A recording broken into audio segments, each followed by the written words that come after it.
Welcome to Sports Extra Extra. I'm Claire Dow. And I'm Rob Clark. The last few years, we've seen great success from some of our local high school teams. Over the next half hour, we're going to take a look at some of our area football teams as they prepare for the upcoming season. We'll start the show with the 2016 Section 2 5A champion Mankato West Scarlets. Over the last few years, Scarlet football has been synonymous with success, winning the 5A state title in 2014 and following it up with back-to-back tourney appearances in 2015 and 2016.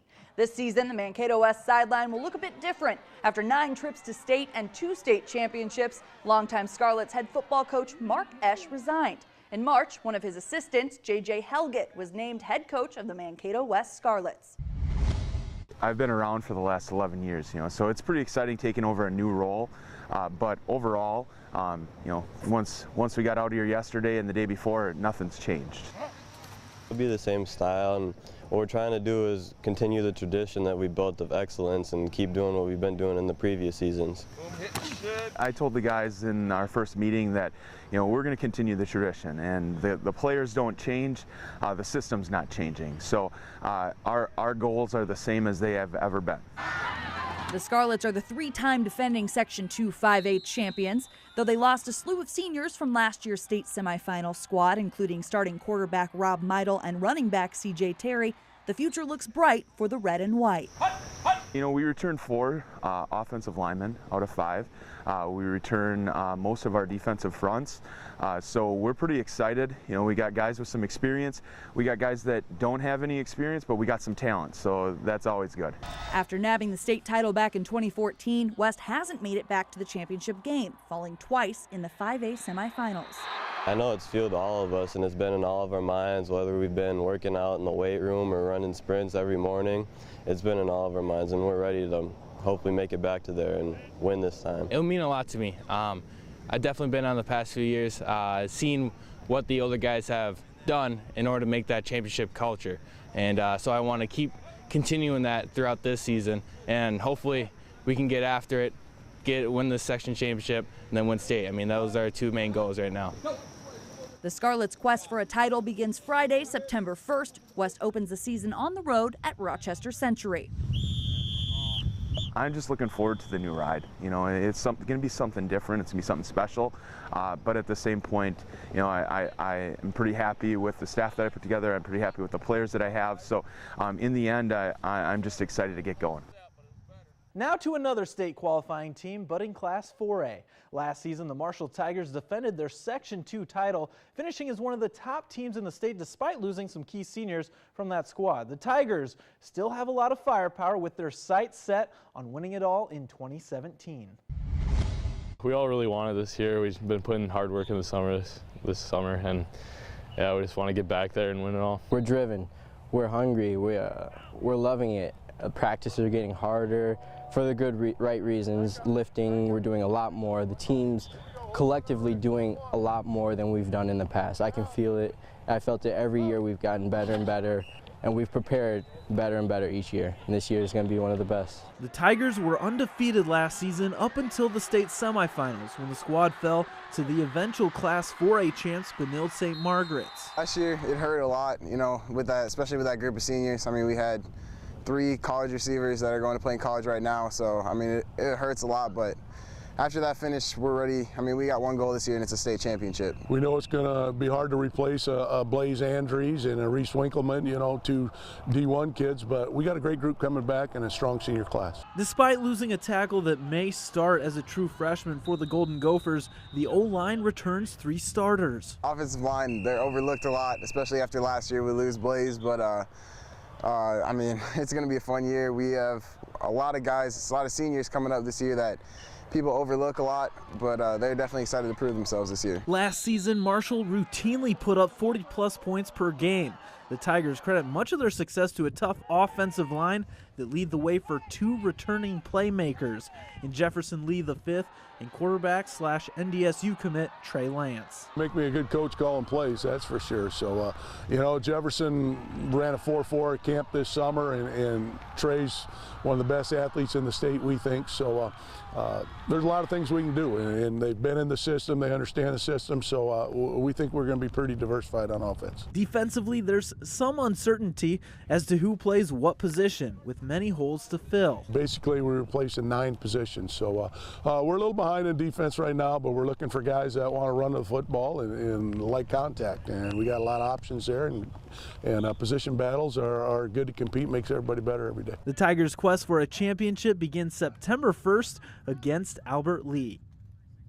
Section 2 4A is stacked with perennial powerhouses like Marshall and Hutchinson usually making the trip to state. The Mankato East Cougars are hoping their tough regular season schedule against 5 5A teams will help them prepare for the playoffs. Last season, the squad went 4-5 with a heartbreaking 1-point loss to Faribault in the first round of the playoffs. This year, there are plenty of holes to fill. The Cougars lost a long list of senior starters, including Des Bassett, Cage Warren, Khalil Franklin, DeAndre Moore, Dominic Nussmeyer, and so many more.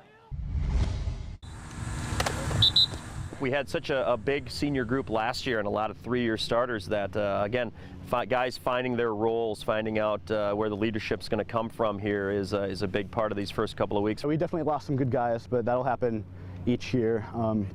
We have some really good underclassmen coming up. The new junior class this year, they're showing some good size, some good talent. We have some pretty good juniors stepping into their roles. Although we lost a lot of good talent last year, I think that we're going to have a lot of talent coming in rather than experience.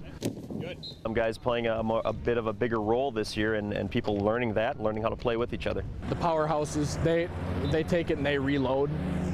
They don't have down years and then come back up. They take it, they reload, and they come back even stronger or just as strong as last year. And I think that's got to be something that we have to get in the mindset of doing. While the Cougars knew they'd lose multiple impact players to graduation, two-way starter Damani Hayes didn't go out for football this year and is instead focusing on basketball. And Richard Kamara, who would have been East's starting quarterback, moved to Florida with his family. Kamara's departure opens up competition for the starting spot under center with the possibility of a dual QB system. The varsity right now, we have 2 guys splitting reps, and that's senior Reed Greenis and junior Jake Probilla. We've done a little of that, so obviously if we have one that takes over, so to speak, we'll play. But they both can do so many things, and they can both also play on offense and defense. So we know they're both going to be big parts of our team. The reloaded Cougars debut at Wolverton Field on Friday, September 1st in their home opener against Northfield. On the shoulders of running back Jack Milbreth, the Waseca Blue Jays looked poised to make a deep postseason run until the senior sustained a season-ending injury. In 2017, they turned to a strong senior class to lead the way. We've got a saying that one team, one dream. Our dream is to go win a state championship ring up at the bank. We want to beat Marshall. We want to beat Hutch. We want to beat Benil St. Margaret. Bring it on. We're ready. It always seems like it's Marshall Hutch that's been taking us down at the end of the year, and we're ready to get over that hump and go get a state championship for our town. Super excited to watch these guys play. It's been a really good summer. It's been a good fall camp. We got a lot of great effort from a lot of good kids. Got a good senior class. We'll probably go as far as they lead us, as far as they take us. We got some guys who really care, guys who have really worked hard, guys who are really committed to their team, their school, and their community, and we'll be excited to roll the ball out and see them play. In the past, Waseca's featured a run-heavy offense to attack opposing defenses. While that's still the plan this season, fans may see the Blue Jays opt to sling it through the air with multiple options on the perimeter. The thing is that I like about our new offense is, teams are going to game plan for 1, 2, maybe all 3 of us, and they can maybe try and double 1, 2, or all 3 of us. But if you double us, then we're going to run the ball down your throat. And if you don't double one of us, then we're going to most likely go up and make a play on you. The Blue Jays host New Ulm in their home opener on Thursday, August 31st. After a winless campaign the year before, the New Ulm Eagles showed glimmers of hope at their new stadium in 2016 by securing 2 wins. This year, they have a new quarterback and are looking to go to the air. I think last year, we won 2 games, but we were in 3 other games where we lost by a touchdown or less. So I think that the added experience coming this year with it, now if we can change those into W's, we can get right at that mark that we're shooting for. It's come along great, actually. It's fallen all together now. I think it's going to be good. It's a new year and a new look Eagles football squad. New Ulm's got a new quarterback that's transitioning to the position from wide receiver. So we're trying to play to some of his strengths. We're trying to do things that we feel that he's good at, and not trying to give him too much right off the bat, but just trying to play to his strengths. I feel like I'm throwing the ball pretty well. I mean, still getting used to some of the routes. Some of the routes are tough. Corners, some of the fades. I mean, just trying to get him in the right spots for the guys to make the catches. And there's some throws that he can make that we weren't able to make last year, and I'm really excited to see him once we get into our game time. Allowing the Eagles to air it out a bit more and open up the playbook. I didn't move to New Ulm until the middle of July last year, and so the kind of the playbook that we wanted to run last year was really limited because we didn't have that much time, summertime with them. We had the 2 weeks before the season started. So this year we really kind of get to expand on the full playbook. I'd say last year we probably only did about 50% of the playbook. I think it's been good because most of the wide receivers have played wide receivers throughout their lifetime in football, and I think it'll be a nice change for everyone. The Eagles face their first test of the season on August 31st against the Waseca Blue Jays. For the past 2 seasons, the Jackson County Central football team has been one of the top squads in Class 3A. That included a runner-up finish in 2015 and another state appearance last year. This campaign features a much younger squad with question marks all over the field, but the Huskies aren't making any excuses as they go for their 5th section title in 6 years. I really had a lot of fun with these guys, and hey, last year was a blast, but it is kind of fun starting over where the guys' knowledge level's down here. Last year, you know, we had so many players that were ready to roll. I mean, camp was just kind of, it was almost like preseason for some NFL guys that have been in the league for 6 years where they're like, could we get this over with, please? It's not that way this year. They need the reps. It should be good. We have a lot of young guys, but with our coaching staff, we'll be all right, I feel like. We just got to keep on trusting our coaching staff. We got a great coaching staff. We just got to continue to trust them, and they'll put us in the position that we can play the best that we can. Minutes left. We're behind in a football game. Get moving. Despite a young team with little varsity experience, the Huskies will try to do what they always do on offense, keeping defenses off balance. We want to excel at the veer. We think it keeps the blitz off us. We think we can throw the ball pretty decent. I think our quarterback has a really good arm. He's only a sophomore, so he's got a ton to learn, but I think pass protection for us might be a little bit easier than the run blocking right now. I think we're a little bit ahead in that aspect. So I want to be able to run the veer. I want to be able to throw the football, and we like to be able to be physical enough to run the ISO. A young quarterback, our line's got to protect him because he's got a great arm, but no line, we don't have a very good quarterback, but we'll be all right. I think we're going to do a lot more passing this year. Defensively, almost all of the Huskies linebackers are back along with some other key pieces, and they're hoping this season ends at US Bank Stadium. The Huskies see their first action September 1st on the road at LCWM. On the other side of the Section 3 3A bracket sit the Fairmont Cardinals. The Cards field a strong team pretty much every year, but as of late, they've been a step behind the aforementioned Huskies of Jackson County Central, and they're already looking ahead to their likely contest in the playoffs.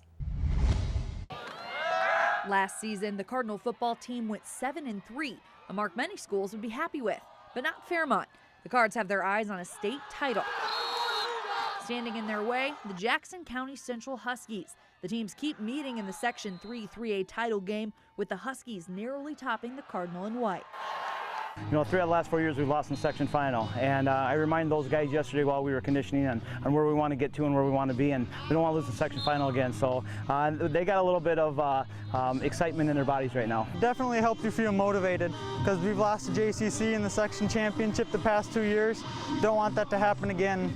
Want to make it to state this year. When I was in 6th grade, I remember our state run. We got 2nd, and ever since then it was my dream to make it again to the state tournament. That's all I wanted to do. The commitment's all in, coaches are all in. The locker room is phenomenal, chemistry is great. The little things that add up, I think we have it this year. You know, this is my 11th year as head football coach, and we've never been undefeated at Mahoney Field. So that's something that's up there. We obviously want to host 2 playoff games, get that Saturday game. That's kind of an exciting atmosphere, and obviously win the section. We just got great kids, we got great coaches. You know, there's a lot of excitement around town right now with Fairmont football, and we're just looking forward to a great year. The Cards open up the season at home on Thursday, August 31st in their annual Little Brown Jug game against Blue Earth area. Speaking of the Bucks, it's been 3 years since they topped the Cardinals in their Little Brown Jug game, but Blue Earth's hoping a future D1 lineman and a couple of returning skill players will be just what the doctor ordered. Last year, the Buccaneers got out to a slow start. BEA lost 3 of its first 4 games. The Buccaneers later turned the season around, winning 5 straight, including their first playoff game. This year, they hope to pick up just where they left off. The attitude in the locker room's pretty good. We're all pretty close friends around here in this small town. And there's a lot of returning players and seniors on the team, so it'll be fun to play with all my friends. We got some receivers back from last year that really did well. A running back that's a tough kid. Some of our linebackers back, and so, you know, we look for a lot of good things, but you know, we're going to have to see what happens, and we want to continue to improve throughout the year. It makes me want to push harder a little bit because of how much pressure is on the team, and you know, the town is really involved here, and it shows them how hard we work and how much we want to win. The Buccaneers kick off their 2017 campaign on Thursday, August 31st on the road in Fairmont against the Cardinals. In 2016, the Maple River football team opened the season with a 5-point loss to Jackson County Central. Though that 0-1 start didn't set the tone for the Eagles. Maple River won out, advancing to the program's first state tournament appearance. This year, the Eagles are determined to return to the tourney with a new head coach at the helm. Hit on 3, 1, 2, 3. Hey, John, get some water. Let's go. I've coached here for 24 years, so they all know me pretty well, and we're just doing things the way we did under Coach Schoenig. We have 3 coaches back from our staff last year, so we're not changing a lot. We're kind of just status quo and going on from there. It's great. Most of us, we already know the system, so we can get right out there and just push out all the new plays, and we already know it, so you don't have to keep going over the same stuff. We'd like to go back to state again, you know, maybe take it a step farther this time and hopefully bring home a trophy. You know, that's the ultimate goal, and just have some fun while we're out here doing it too. We've been steadily getting better every year. I think we're to the point now that we can try to challenge for the section every year. So that's our goal, try to win district, win section, and then hopefully make it back to state. Other than quarterback Jeff Lewis and defensive stalwart Noah Decker, the Eagles return the bulk of their state semifinal squad. 4 offensive linemen back from last year that are all seniors. That's pretty much our meat and potatoes of our offense. And Lincoln is back. He had a good year last year, over 1,700 yards rushing. Nathan's coming back. Nathan Moore is coming back as our quarterback. Our receivers are almost pretty much all back. Basically lost about 3 guys from our offense last year, and we got guys to fill in for them. We're hoping that we can stay injury-free and basically 1 week at a time work toward our goal, not take anybody for granted, and basically have a really awesome season. Maple River kicks off the season on Friday, September 1st out west in Laverne against the Cardinals. The Springfield football team is hoping to bounce back in 2017 after falling in the first round of section play last season to Adrian. The Tigers were shorthanded in that contest, but come into this year with a fast and healthy squad. Had some struggles a year ago with a bunch of injuries and ended up playing 7 freshmen in our section game, and that really doesn't ever go well. But those guys have really worked hard. Don't let sheer numbers or size fool you. These Tigers have plenty of speed to give opposing defenses headaches. I think we can do damage on offense because we have a wide arsenal, so we have a lot of people that can do things. We have fast people, we have the people that are bigger, taller, and we just have the people that can make moves and get stuff done out down the field.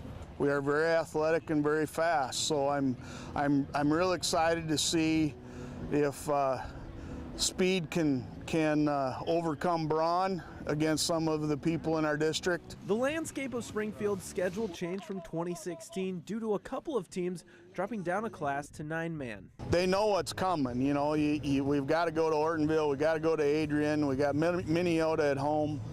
You know, we got perennial rival Sleepy Eye. Go! This upcoming season will be fun. A lot of hard workers on this team. We're little, but we have speed, so it'll be fun. This pre-season workout has been fun. I feel like we're really ready for the season to start. We know what's ahead of us, but I think that we are all confident that we can, you know, if we can play our game, keep the ball off the ground and create turnovers, that we can play with any of those people. The Tigers hit the gridiron September 1st at Ortonville to kick off their season. Our area was loaded with 9-man talent before the 2017 season, and the pool only got deeper. With the addition of the Sleepy Eye St. Mary's Knights, once a power in 1A, the Knights are anxious to show what they've got on the narrow field. Nobody on the staff, there's 7 of us this year for 9 through 12. None of us know a thing about 9-man. So we've just been watching film, and as we learn throughout the summer and practice with the guys, and we're going to figure it out on the fly, basically. Oh, the speed, the offense is a lot faster paced game. You got to be in better shape. You know, we're going to be working on that definitely, and they're very high scoring games. I think this team's going to translate very well. We got some good athletes. I think we have a few really good running backs, and I think we have an excellent line, so I think we're going to transfer very well to the 9-man level. I'm excited for 9-man. I think it's going to be fun. I mean, it's definitely going to be a change, but I think it'll be a fun change. The game's fast, high scoring. It'll be a high-paced game. I think our offense will adjust well to it, and I think it's going to be a lot of fun. The Knights come into this season anxious to see what 9-man football is all about, featuring a good combination of size and speed on offense to attack other teams. But on the other side of the ball, the transition isn't going to be as easy. Defensively, how difficult it is to account for everybody. You know, it's just the way you do your zones, and man-to-man's different. You know, a 9-man, I guess, any number's eligible, so we're having to learn how to adjust to that. And you know, we're just going to go into open and see what happens, really.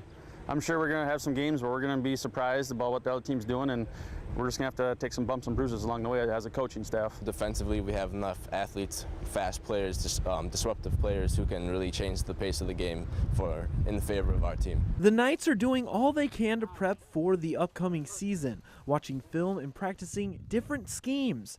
The squad gets its first taste of 9-man football August 31st against Lyle Pacelli.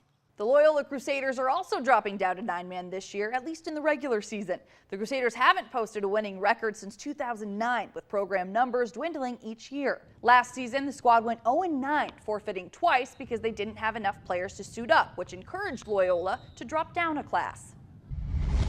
Going down to 9-man is going to be a great opportunity for us, for the number of guys we have. And I think it's going to be a great time. With the numbers dropping on the team the last couple of years, it's been a struggle. Last year was obviously a struggle with 17 players and playing 11-man football. So John petitioned to have us drop down to 9-man, and I think we're pretty fortunate to be able to do that this year. We still have 17 kids, but you know, it's 4 less players we really need on the field each night. So we'll get a little bit more rest. Last year, nobody ever came off the field, so it's going to be a big help. I think going down to 9-man is going to give us a lot more opportunities to get more yardage, to get more points, to score some more touchdowns. So it'll give me the opportunity to kick more, and so that'll be a lot more fun. Coach Bachman enters his second season with the Crusaders, optimistic about the future of Loyola football. As a whole, we're much better shape. We had a whole year to get prepared. Last summer it was all brand new. They weren't used to a different system, and coming in, we had the weight room open more hours this summer, and had some coaches that really helped out to make sure guys had an opportunity to get in here. So I think the upperclassmen have given us a great direction, and we'll need some young guys to fill in and see if we can get some positive yards offensively and start stopping teams on defense. I'm hoping just to get a few wins, you know, just trying to improve from last year any way we can. The Crusaders make their 9-man debut against Cedar Mountain Comfrey on Friday, September 1st on Good Counsel Hill. The Truman Grenada Huntley East Chain football team comes into this year with hopes of turning a corner and building off a 2016 season where the squad showed improvement. I'm really excited. I've seen what we've got in practice, and it looks like we're ready to bring it this year, so I'm excited to get going. Last year, we won the rivalry game against Madelia, set some pretty cool records, and had a great game. Numbers for the program are up, and the team's got a strong senior class leading the way, including senior playmaker Derek Schoen, who rushed for 576 yards in last season's rivalry win against Madelia. In my time here, I was a young guy that was just working his way, trying to get into the lineup. And so now we got younger guys that are stepping up and doing the same thing that I had to do. And so our energy level this year is, you know, we come to practice and it's fast, fast, fast. And like, that's all we go. And we're always moving and we're energetic. And everyone has that, like they all bought into what we're trying to do here is change things around and kind of put us on the map. I think these guys will go as far as they carry themselves, and I think their football IQ is just so much higher than before that I think we do have a real chance to go very far with this squad. We should have a good team. We're going to have lots of fun. We've had a group of guys that have been with each other for a while, so I think it's going to be pretty great. Truman GHEC opens up their season against Mabel Canton September 1st. We close the show with quite possibly the best pound-for-pound team in our area. The Cleveland Emmanuel Lutheran 9-man squad is coming off its most successful season in program history. Though the Clippers take a big hit with the loss of Jaden Zizka and key linemen, the Orange and Black have plenty of able bodies to plug into the open roster spots. And we've had something special build in the past couple years, and it's not really a rebuild, it's more a reload than anything. We've had seniors that haven't seen the field in the 2-3 years that they've been here. Now they're ready to play, even though they haven't had the on-field experience. They're ready to step up and just take the role of the people that we lost, so we'll be good. Cleveland's made it to state the last 2 seasons, falling both times at the hands of the Grand Meadow Superlarks, who are the 4-time defending 9-man champions. This season, the Clippers must go through Grand Meadow just to get to state after section realignment. Everyone has been in the weight room the past year. We knew to beat Grand Meadow, we're going to have to get bigger, we're going to have to be stronger, and we're just going to have to be a better team. We're going to have to work harder, and that's what we're going to try to do this year. Obviously, we're going to have to play them right away in the playoffs. So we're going to try to get by them right away and hopefully get back to the state tournament. We just need to get better every single day. It's not necessarily winning every single game. That's a goal, but it's not our main goal. We look to get better at practice every day. We look to get better as a team every day. And it's learning from our mistakes. If we have a loss or if we have even a play that we make bad, we want to learn from that every time. So then when the time we get to the playoffs, we're ready to go at full speed. We have a bunch of strong athletic kids coming in. It's just they don't have the experience that last year's team had. They'd played so long together. So it's just practice. The community has been looking forward to it because we got one more year kind of to finish this football thing off, and that's hopefully what we're going to do. We're looking to get to the state championship or nothing. That's pretty much our goal this year, and hopefully we can do it. The town still hopefully is excited. We really are. We just want to show that it wasn't a fluke and that we want to keep it going and have it be a tradition that Cleveland has at least a really good competitive team. While the Clippers do have solid players on both sides of the ball, all eyes are on Carter Kopit, the driving force behind Cleveland's success. The senior quarterback holds most of the state passing records already, but he's coming off a severe knee injury suffered last basketball season. After months of intensive rehab, he's ready to roll in his final year as a Clipper. I feel great. I mean, there's nothing I've done out here that I haven't been able to do or that I shouldn't be doing. I feel almost better than I was last year, honestly. He's a great player, and when he went down, we knew that it's going to be tough the rest of the season, and I just hoped that he'd be back for football, and here he is. My off season's been a little longer than it normally is. I've had about 6 months to get prepared for football. I mean, injuries are never good, but I've been fortunate enough to be able to be ready for football, so just got to make the best of that. I've been working hard. Team's been working hard, so we should have a good season. He's doing great. He worked so hard. He came in ahead of schedule. We weren't even sure if we'd have him ready for the first game, and he was ready for the first day of practice. So it's just a testament to his hard work. It's something they give you a time frame, and you first go talk to the doctors, and they say 6 months to a year, and you hear a year, and you're like, well, I don't got a year. And it kind of comes down to what you put into it, what you want out of it, and if you want to turn yourself into a better person, or if you want to let it defeat you. And I tried letting it turn me into a better person and make me better and try and beat the timeline. Kopit and the Clippers open the season on the road at Spring Grove on Friday, September 1st. As you can see, we have a bunch of local teams looking to make their mark on the field this season. We'll do our best all year to bring you the best highlights from your favorite teams. Thanks for joining us for Sports Extra Extra. Be sure to join us Friday nights on KEYC News 12 at 10 all season long for Sports Extra.